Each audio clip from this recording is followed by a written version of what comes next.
Are you ready? Oh, I'm ready. You need to amp up a little bit. Hey.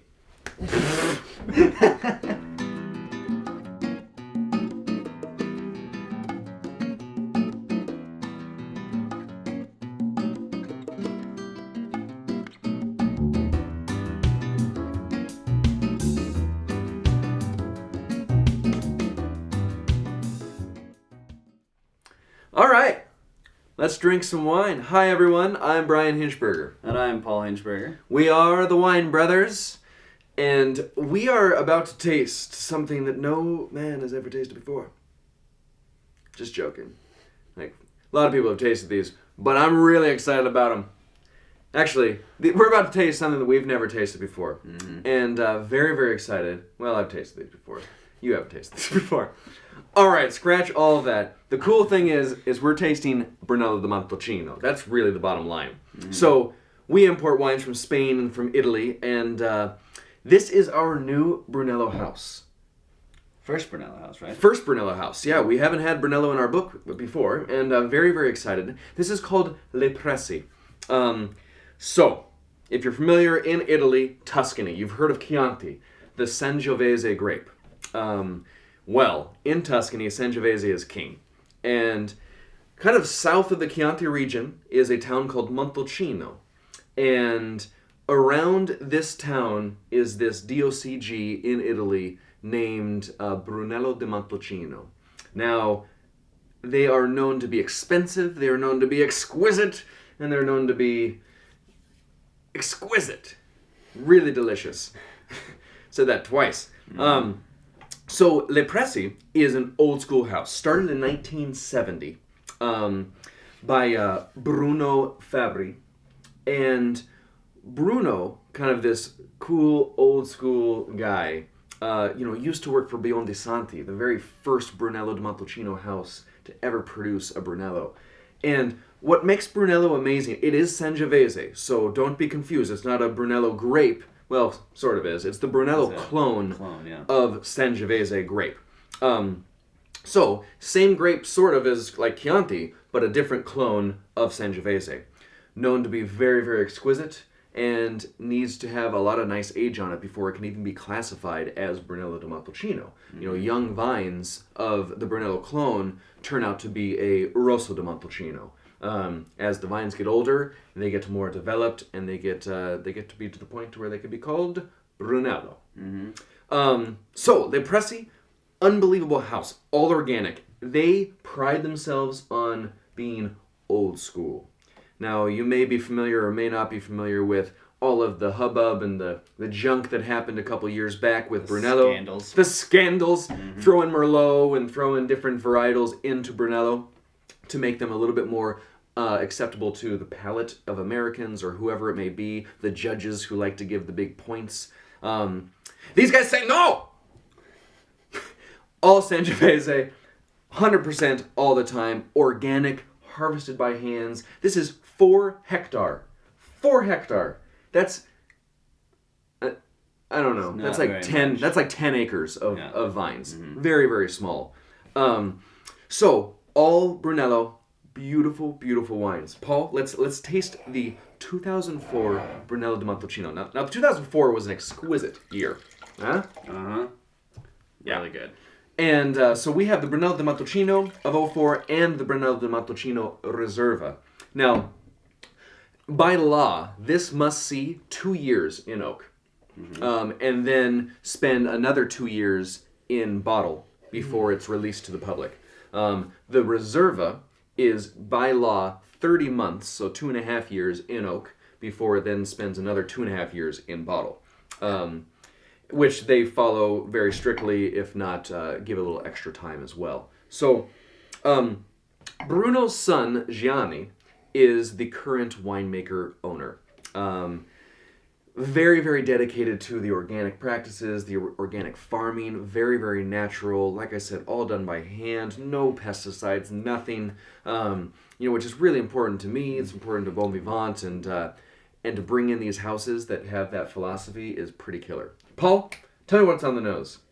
Dark cherry, petunias, very floral and dark fruits. It's petunia. it's really classic Brunello. However, I was discussing with Bryan earlier that I've been disappointed with many of the Brunellos that I've tasted in recent months, and this does not disappoint. That was so cheesy, but I liked it. This is very, very traditional. You know, like he said, it smells of classic Brunello. This should be classic Brunello. How's the talk about the palate as I'm sniffing and tasting? Ripping tannins. So complex. I mean, there's so many layers of the wine. It starts out with the cherry, and then the floral, and then kind of a minerality note comes in at the end. Really, really nicely balanced. So balanced. Like you said, rich tannins, big fruit, screaming delicious acidity. You know, so very earthy. Like, I loved your petunia call earlier. You know, the floral note is really, really nice. Some herbaceousness.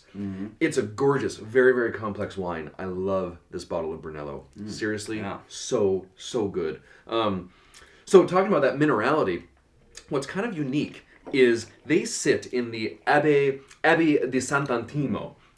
This gorgeous, you know, I mean, true Tuscany, beautiful site. And where they sit, they kind of are nestled on this little hill. And the soils are fairly unique underneath their vines compared to surrounding area. So they are literally layered with sandstone and limestone. And this volcanic rock. I mean, like a zebra. Check out the picture of the zebra. And the earth zebra. The earth zebra. And this beautiful layering goes throughout all of the earth underneath the vines. And it's extremely present in their wines. Very, very mineral driven, very focused. What also is kind of cool is, you know, they're on the Mediterranean Sea, but you know, in lots of areas where they're situated, they don't really get much of that sea breeze coming in, which kind of changes their climate. And of course, in their point of view, and I'm going to agree with them wholeheartedly, you know, it makes for a really beautiful climate, and their little unique niche spot. Yeah, that doesn't make sense. Their unique spot of land is pretty epic and makes for epic wines. Yeah, this is Brunello. This, my friends, is Brunello. Is Brunello.